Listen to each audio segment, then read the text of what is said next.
맡겨드리며 예수 그리스도의 이름으로 기도드립니다. 아멘. 우리 옆에 분과 이렇게 인사했으면 좋겠습니다. 오직 주님밖에 없습니다.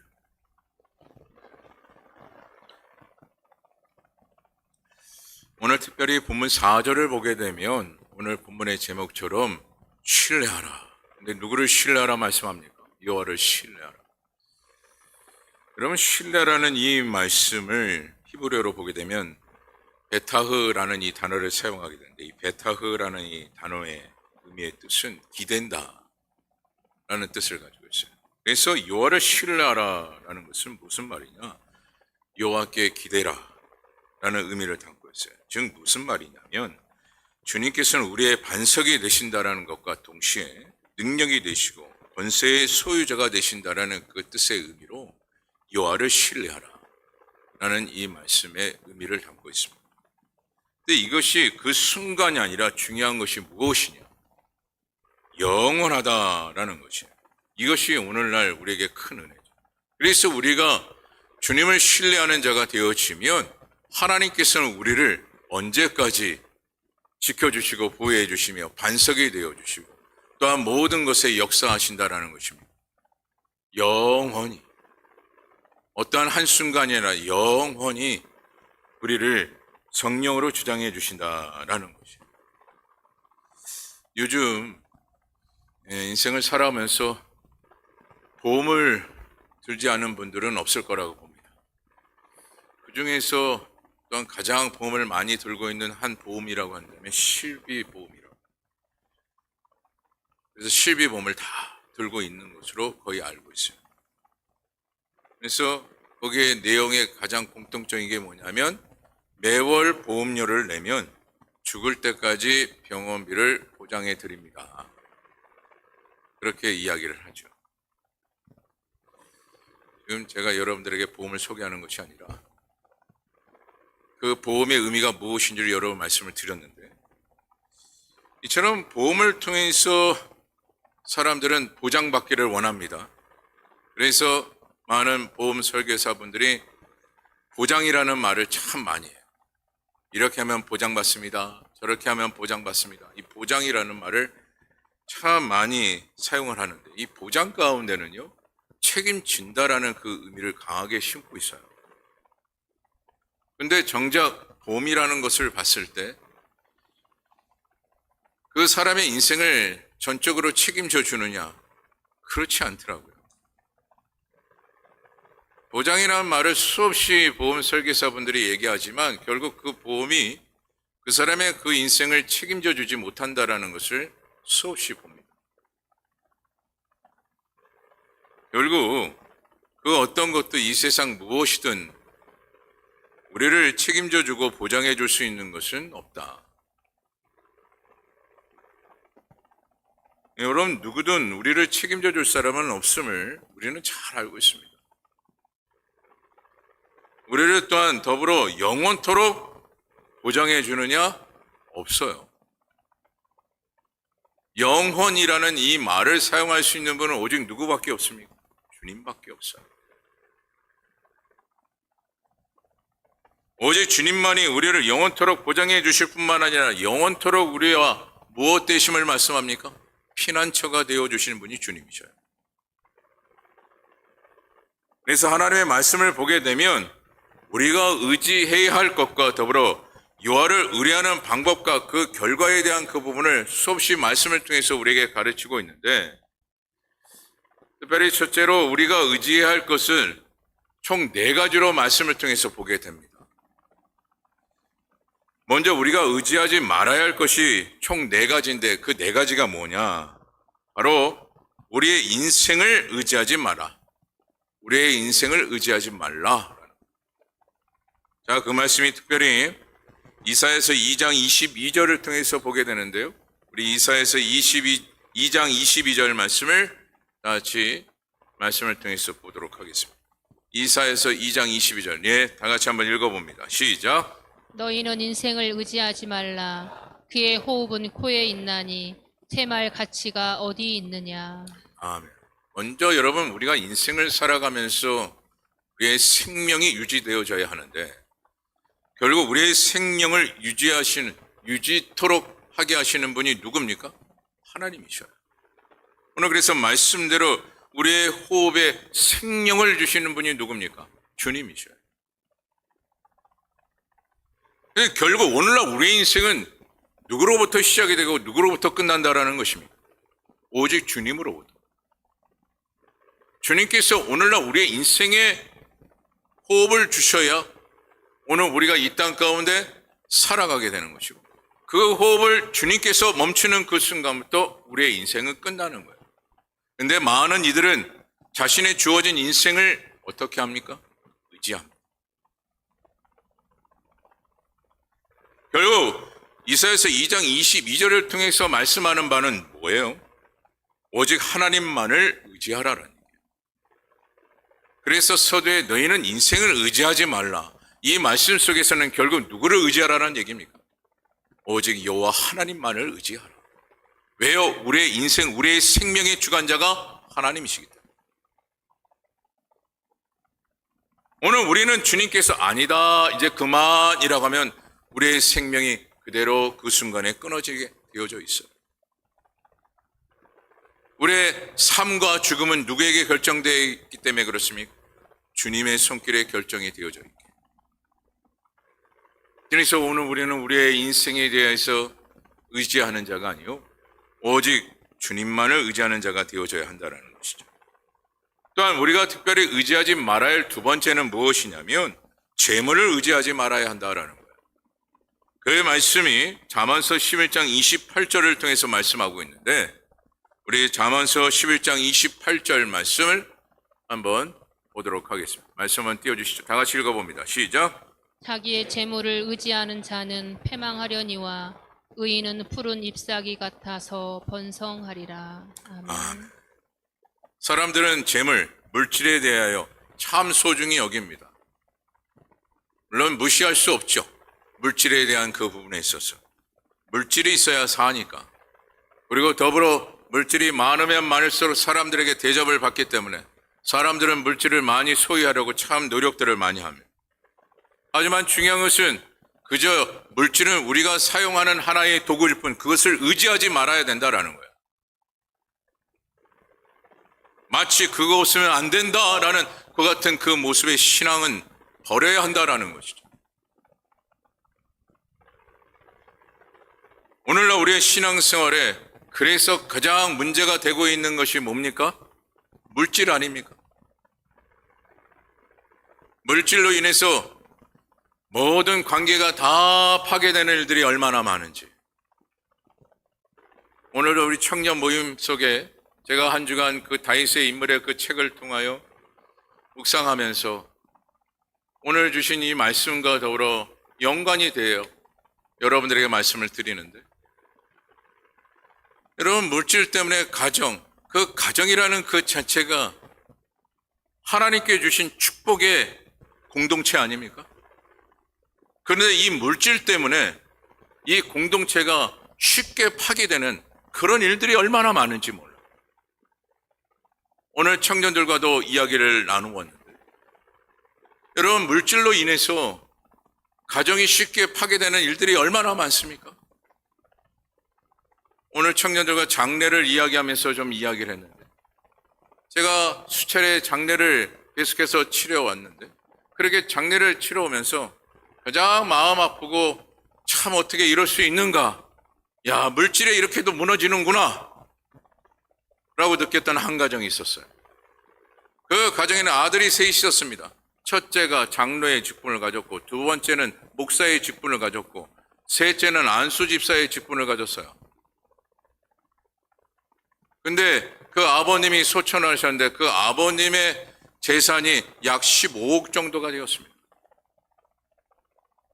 그 15억 중에 아버님의 집이 한 7억에서 8억 정도가 되었어요.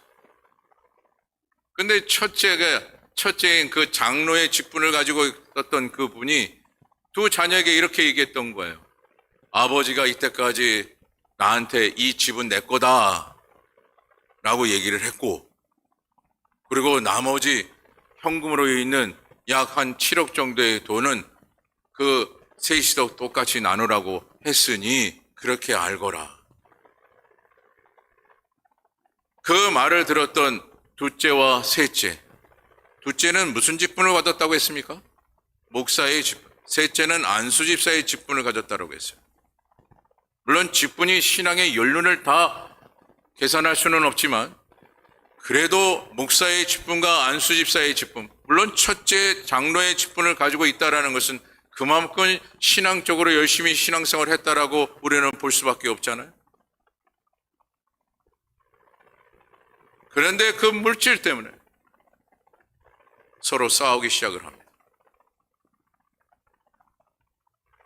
그리고 얼마 안 가서 서로 연락도 안 되는, 서로 인연을 끊어버리는 그 같은 그 결과를 보이더라고요. 무엇 때문에요? 물질 때문에. 그래서 제가 오늘 청년들에게 그렇게 얘기했어요.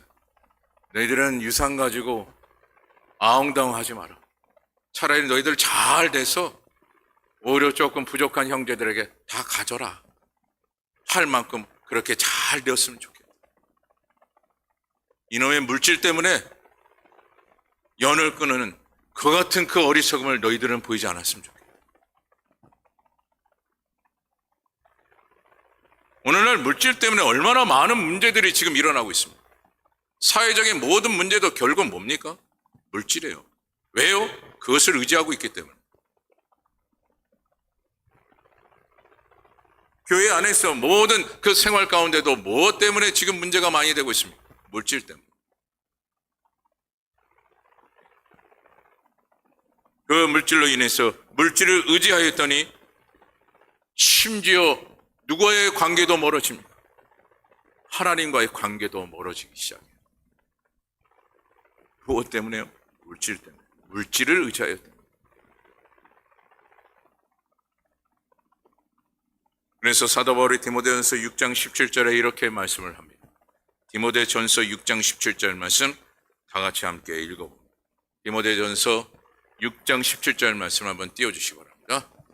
네, 다 같이 읽어봅니다. 시작.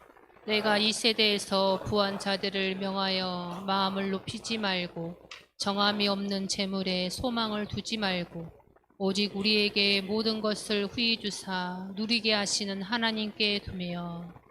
네. 저는 이 말씀을 두고 여러분들에게 당부를 드리고 싶은 것은 오늘 말씀 그대로 정함이 없는 재물에 소망을 두지 마시고 의지하지 마십시오. 오직 하나님만 전심으로 의지할 수 있는 주의 백성들이 다 되어지기를 간절히 바랍니다. 또한 우리가 의지해야 할 것은, 의지하지 말아야 할 것은 우상을 의지하지 말아야 합니다. 자, 그 말씀이 이사야서 42장 17절에 기록하고 있는데 이사야서 42장 17절 말씀 다 같이 우리 한 목소리로 함께 읽어봅니다. 이사야서 42장 17절 말씀 다 같이 읽어봅니다. 한번 띄워주시죠.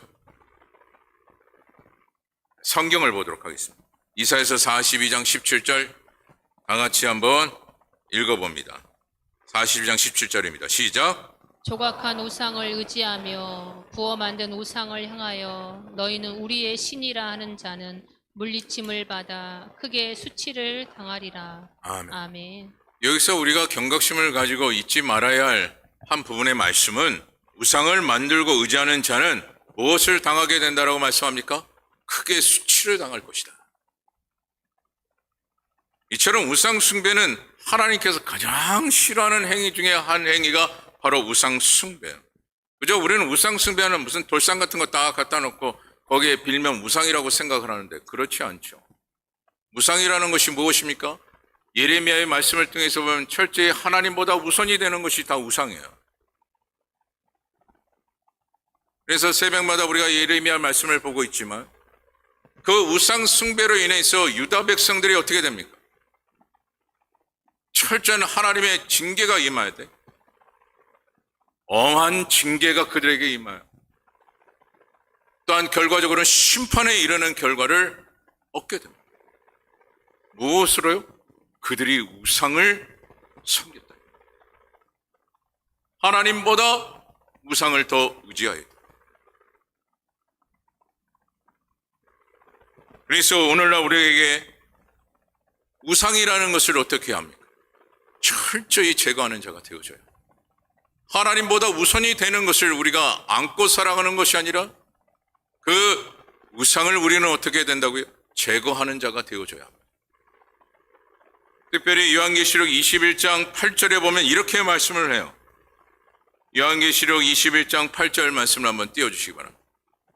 요한계시록 21장 8절. 좀 길지만 다 같이 읽어봅니다. 시작. 그러나 두려워하는 자들과 믿지 아니하는 자들과 흉악한 자들과 살인하는 자들과 음행하는 자들과 점술가들과 우상 숭배자들과 거짓말하는 모든 자들은 불과 유황으로 타는 못에 던져지리니 이것이 둘째 사망이라. 아멘. 지금 말씀에 보면 어떤 자들 쭉 설명하면서 가운데 어떤 자요? 우상 숭배하는 자가 결국 어떤 결과를 맺게 된다고 말씀합니까? 둘째 사망이라. 결국 이것은 무엇을 의미합니까? 구원은 없다예요. 그래서 하나님보다 우선이 되는 것이 있다면 우리는 속히 무엇하는 자가 되어져야 되느냐? 회개하는 자가 되어져야 하는 것. 마지막으로 우리가 의지하지 말아야 할 것은 오늘 우리 자신을 의지하지 말아야 한다는 것입니다. 그 말씀이 고린도후서 1장 9절에 말씀하고 있는데 우리 또한 고린도후서 1장 9절의 말씀도 한번 띄워주시기 바랍니다. 고린도후서 1장 9절 다 같이 읽어봅니다. 시작. 이 사형 선고를 받은 줄 알았으니 이는 우리로 자기를 의지하지 말고 오직 죽은 자를 다시 살리시는 하나님만 의지하게 하심이라. 아멘.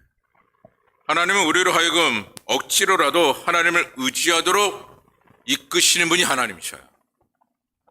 왜 그럴까요? 우리를 살리시기 위해서. 오직 하나님만을 의지하는 자만이 비로소 우리의 영이 살기 때문에 하나님께서는 하나님을 의지하도록 억지로라도 우리를 이끄신다라는 거예요. 우리를 살리시기 위해서. 그런데 우리는 우리 자신을 더 의지할 때가 얼마나 많습니까? 그저 의지하는 것을 무엇으로 의지해요? 건강하면 된다. 또한 높은 지위와 명성을 가지면 된다. 그저 남들보다 뛰어난 능력이 있으면 된다. 앞서도 말씀을 드렸지만 남들보다 돈 많으면 된다. 하면서 자신을 의지할 때가 얼마나 많은지. 하지만 오늘 우리는 말씀을 통해서 우리 모두가 새롭게 다짐해야 할 것입니다. 무엇을 다짐해야 될까요? 오직 주님만 의지하겠나이다. 그리고 오늘 말씀을 보게 되면요, 여호와를 신뢰하고 의지하는 방법을 보게 되는데, 먼저 예배를 드림으로 여호와를 의지해야 된다라는 거예요.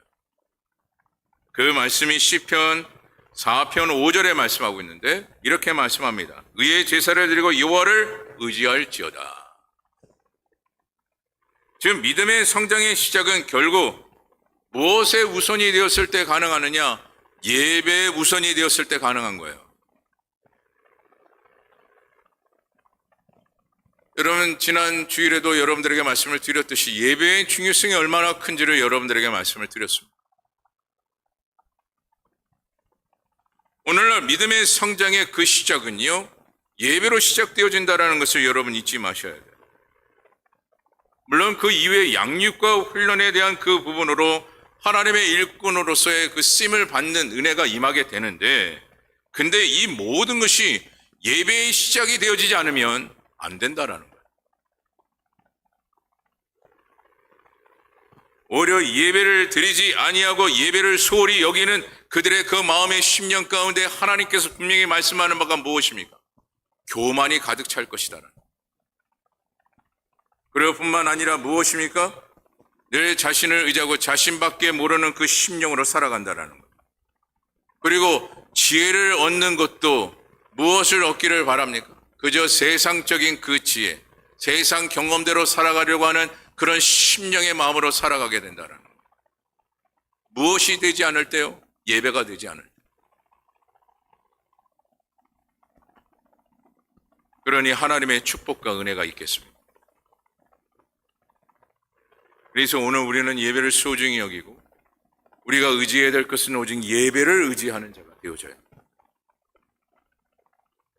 또한 여호와를 신뢰하고 의지하는 방법은 마음을 다하여 여호와를 철저히 의지하라.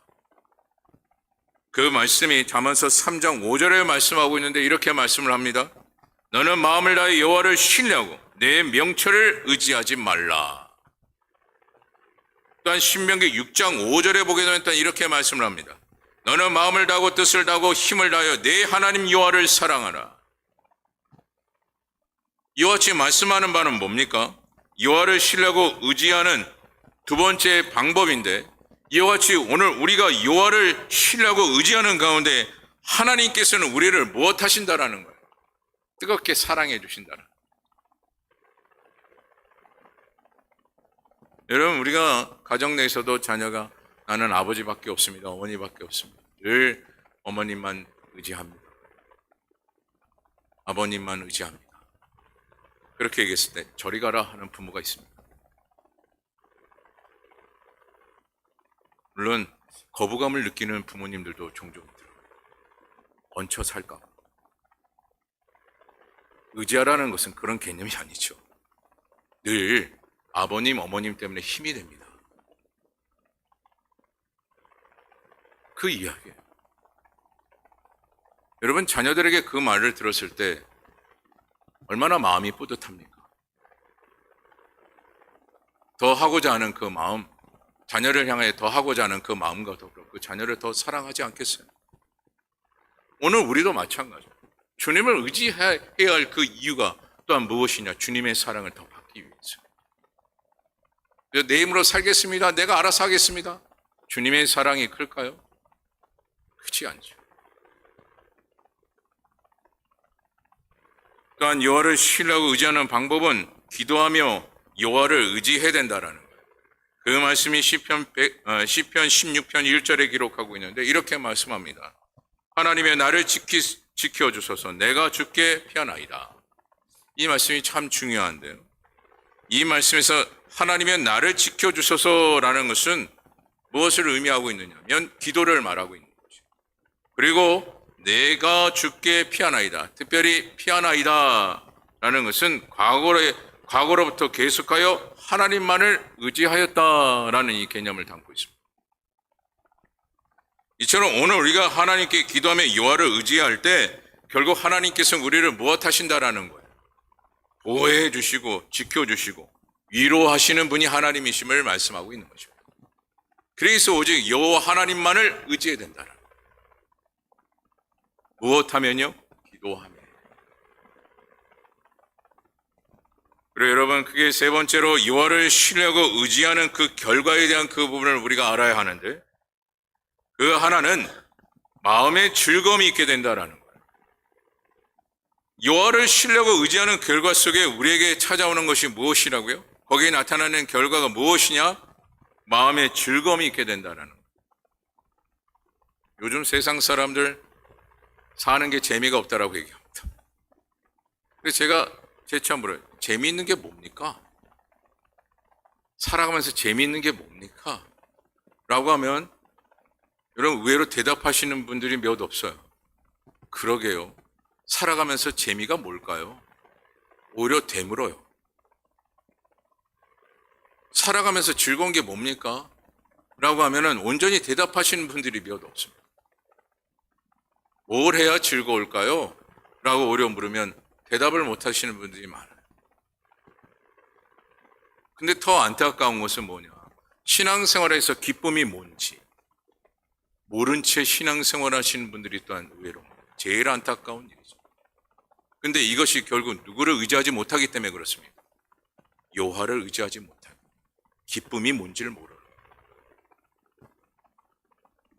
하나님을 믿노라, 예수 그리스도를 믿노라 하면서 누구를 의지하지 못하고 있기에 기쁨이 없는 겁니까? 여호와를 의지하지 못하게. 그래서 기쁨이 없는 거예요. 근데 시편 33편 21절을 보게 되면 이렇게 말씀합니다. 우리의 마음이 그를 즐거워하며 우리가 그 성호를 의지하기 때문이다.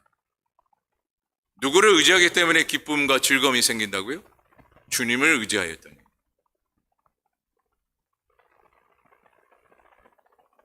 여러분, 우리는 계산적으로 모든 것을 다 판단합니다. 계산적인 그 개념을 가지고 이리 붙었다가 저리 붙었다 할 때가 얼마나 많아요. 이 사람에게 이득이 된다 생각하면 저리 갔다가, 아니다 싶으면 또 요리 갔다가 하는 그런 같은 그 행동을 볼 때가 얼마나 많습니까? 오늘날 우리의 신앙생활에 하나님이 이득이 됐다 싶으면 하나님 앞에 갔다가, 아니다 싶으면 저리 갔다가, 또 다시 하나님 앞에 좀 가 있어야 이득이 됐다 싶으면 하나님 앞에 갔다가, 또 다시 떨어졌다가 하는 그런 반복적인 그 신앙생활을 할 때가 있죠. 여러분, 하나님을 의지한다라는 것은 어떤 계산적인 것이 아니라 전적으로 하나님을 의지하는 자가 되어줘야 하는 거예요. 세상이 말하고 있는 계산적으로 이리 붙었다가 저리 붙었다 하는 그와 같은 그 행위가 아니라 전적으로 여호와를 신뢰하였을 때 하나님께서는 우리를 책임져 주시되, 언제까지 책임져 주신다고요? 영원토록.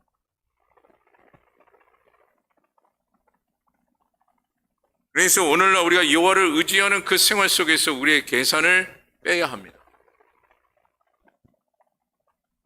근데 수없이 사람들은 계산하죠. 그런데 그렇게 계산하면서 살아가는 인생을 보십시오. 오히려 인생이 불안해요.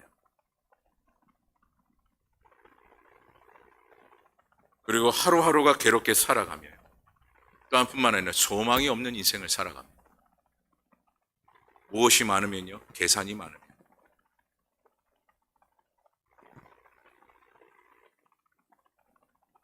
그래서 오늘 우리 자신에게 우리 스스로가 질문해야 될 것이 무엇이냐? 내가 얼마나 주님을 신뢰하고 있으며 의지하고 있다. 마지막으로 여호와를 신뢰하고 의지하는 결과는 무엇을 받게 되느냐? 하나님의 큰 축복을 우리가 받게 됩니다. 그 말씀이 예레미야 17장 7절에서 8절에 말씀하고 있는데, 그 말씀을 우리가 보고 말씀을 마치도록 하겠습니다. 예레미야 17장 7절에서 8절 말씀, 한번 띄워주시죠.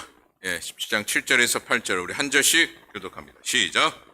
그러나 무릇 여호와를 의지하며 여호와를 의뢰하는 그 사람은 복을 받을 것이라. 18절 말씀. 그는 물가에 심어진 나무가 그 뿌리를 강변에 뻗치고 더위가 올지라도 두려워하지 아니하며 그 입이 청청하며 가무는 해에도 걱정이 없고 결실이 그치지 아니함 같으리라. 아멘. 이와 같은 결과가 누구를 의지했을 때요? 여호와 하나님만을 의지했을 때 이와 같은 이 엄청난 축복이 우리에게 임하게 된다는. 여러분, 이렇게 하나님께 약속하신 말씀이 있는데도 불구하고 그저 세상 것, 보잘것 없는 것을 구해잡고 사시기를 원하십니까? 세상은 우리를 보장해 주지 않는다니까요. 우리를 책임져 주지 않습니다. 책임져 주되 그 책임은 잠시 잠깐이에요. 하지만 주님께서는 우리를 영원토록 책임져 주실 뿐만 아니라 오늘 이와 같이 엄청난 축복을 우리에게 허락해 주신다는 것이죠. 그래서 우리는 여호와를 신뢰해야 하고요. 그렇게 신뢰하는 가운데 우리를 또한 어떻게 세워주시느냐? 견고하게 세워주신다. 그래서 시편 125편 1절에 보게 되면 여호와를 의지하는 자는 시온산이 흔들리지 아니하고 영원히 있음 같도다라고 말씀하지 않으셨습니까? 여호와를 의지하는 자에게 이와 같은 이 결과가 이루어지는. 그래서 오늘 저와 여러분들은 오직 여호와 하나님만을 의지하는 주의 백성들이 되었습니다. 세상의 어떠한 풍파에도 흔들리지 아니하고 늘 하나님 때문에 견고히 세움받는 그 은혜가 저와 여러분 가운데 나타나기를 간절히 바랍니다. 말씀을 마칩니다. 특별히 이사야서 26장 3절의 말씀을 보게 되면, 오늘 본문 3절의 말씀을 보게 되면 이렇게 말씀하죠. 주께서 심지가 경건자를 평강하고 평강하도록 지키시니 이는 그가 주를 신뢰함이나이다. 여러분, 이 약속의 메시지를 여러분 기억하시고 오늘 이 말씀대로 오직 여호와만을 신뢰하며 의지하는 자가 되어 여러분이 가는 곳곳마다 하나님께서 역사하십니다. 형통의 복을 누리는 주의 백성 된 저와 여러분 되어지기를 간절히 주님의 이름으로 축원합니다. 기도하겠습니다. 오늘도 말씀 주신 하나님 감사합니다. 오늘도 주신 말씀 속에 하나님의 진리가 있음을 우리가 깨닫고 돌아가오니 삶의 곳곳마다 말씀의 지혜로 살게 하여 주옵시고 그래야 하루하루를 늘 승리하며 살아가는 주의 종들이 되게 하옵소서. 특별히 주님만 의지하게 하옵소서. 세상 그 어떤 것이 결코 우리를 보장할 수 없음을 오늘도 말씀으로 가르쳐 주셨사오니 주님의 가르침대로 오직 주 여호와만을 신뢰하며 의지하는 자가 되어 하루하루를 복되게 살아가며 승리자의 삶으로 하나님의 영광만 드러나게 하옵소서. 모든 삶의 영역을 하나님께서 성령으로 친히 주장해 주시기를 간절히 바라오며 예수 그리스도의 이름으로 기도드립니다. 아멘.